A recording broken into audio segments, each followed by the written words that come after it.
kotor belum tentu najis, dan najis belum tentu kotor.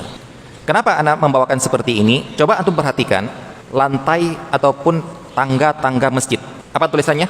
Batas suci. Apa maksud tulisan batas suci itu? Yang antum pahami dari tulisan yang ada di masjid itu apa maksudnya? Maksudnya jangan naikkan sendal ke atas itu, ya kan? Itu yang antum pahami kan? Tapi benarkah menaikkan sendal ke atas lantai masjid ataupun ke atas tangga masjid berarti membuat lantai masjid itu najis? Karena lawan suci apa? Najis. Lawan bersih kotor. Jangan dibalik-balik. Jangan bilang lawan suci kotor. Enggak, lawan suci itu najis. Lawan bersih baru kotor. Jadi kalau ditulis batas suci, berarti sebenarnya enggak boleh menaikkan najis. Berarti yang bukan najis boleh walaupun kotor, ya kan? Seharusnya seperti itu.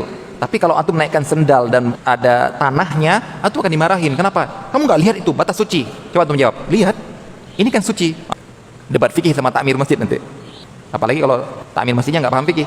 Jadi kayak kita berdebat dengan orang nggak paham, kan kita yang salah sebenarnya. Nah, inilah fenomena yang ada di masyarakat. Menurut mereka, kotor itu najis. Tanah najis. Jadi kalau badannya belepotan dengan tanah, saya nggak bisa sholat. Kenapa? Baju saya kotor. Orang-orang di sawah, yang pernah ngurusi sawah mertua waktu panen, orang-orang itu nggak sholat. Zuhur lewat, asar lewat. Ana sholat, wudhu, ada air sungai, kemudian sholat di pematang. Celana ana basah dengan lumpur, kotor dengan lumpur, ana sholat di pematang sawah yang ini kena tanah. Apa kata mereka? Loh, kok sholat di tempat kotor?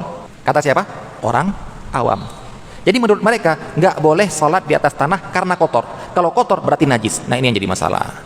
Begitu juga orang tidak mau sholat di lantai terminal misalnya, tidak mau sholat di atas trotoar. Apa kata mereka? Kotor. Benar kotor, tapi yang nggak boleh adalah najis. Tapi itulah dipahami oleh orang awam.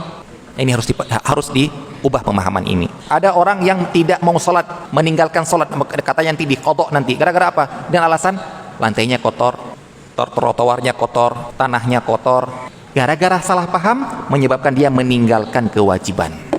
Kalau ada yang bilang, tapi Ustadz, jangan-jangan. Nah, ini biasa nanti. Jangan-jangan situ banyak kotoran, cecak. Jangan-jangan di situ orang yang bekas nginjak kotoran hewan, kemudian dia jalan di situ. Semua pakai kata-kata jangan. Maka kita katakan ilah namanya was-was. Padahal dalam fikih dikatakan al-aslu fil asya. Hukum sesuatu benda itu suci sampai kamu dapat bukti itu najis. Berarti jangan pakai kata jangan-jangan. Selama kamu belum mengetahui di situ ada najisnya, maka katakan suci. Nggak boleh tuh bilang, tapi jangan-jangan, ini was-was. Dan was-was seperti ini tidak disukai oleh ulama. Umar bin Khattab pernah berjalan dengan para sahabatnya, kemudian melewati sebuah telaga, air yang tergenang, mau wudhu di situ, mau menggunakan air itu. Ada orang di antara sahabat Umar, para rombongan, seperti orang was-was gitu, dia ingin tanya ke orang sekitar, kayak rasa kita, Pak, ini air ini pernah didatangi oleh hewan-hewan untuk minum di situ nggak? Kata Umar bin Khattab, jangan jawab. Bayangkan, jangan jawab. Biarlah kita lihat apa adanya. Airnya bersih, nggak ada najisnya di dalam, kita gunakan. Apakah tadi datang hewan mandi di situ, datang ini? Jangan jawab. Ini menunjukkan apa? Pakai kaidah al-aslu. Nggak usah diotak-atik. Jangan. Sudah, antum melihat tidak ada najisnya, walaupun kotor tanah, sholat di situ nggak apa-apa. Baik. Jadi kalau antum di terminal, mau sholat jauh di sana, padahal antum busnya di sini, mau sebentar lagi mau berangkat, langsung sholat di sini, nggak apa-apa. Antum di stasiun, antum perkirakan stasiun Probolinggo akan berhenti sekitar 10 menit. Berhenti, langsung antum keluar ke samping rel, di semen itu, lantai semen yang kasar itu, langsung sholat di situ menghadap kiblat, tidak harus datang ke musola. Orang lain akan mengatakan, kok sholat di tempat kotor, biarin. Mereka orang yang tidak paham fikih. Mereka orang yang masih mengira setiap kotor itu adalah najis. Sedangkan kita sudah memahami fikih, najis itu ada tersendiri. Kotor itu belum tentu najis. Sebaliknya, najis itu belum tentu kotor. Ada najis-najis yang bersih sekali. Pingin kita pegang, pingin kita elus-elus, tapi dia najis. Apa contohnya? Anjing. Apa contohnya?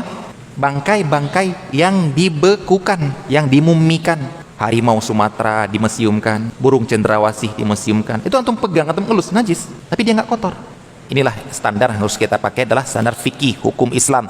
Mana yang suci, mana yang najis, bukan gara-gara perasaan.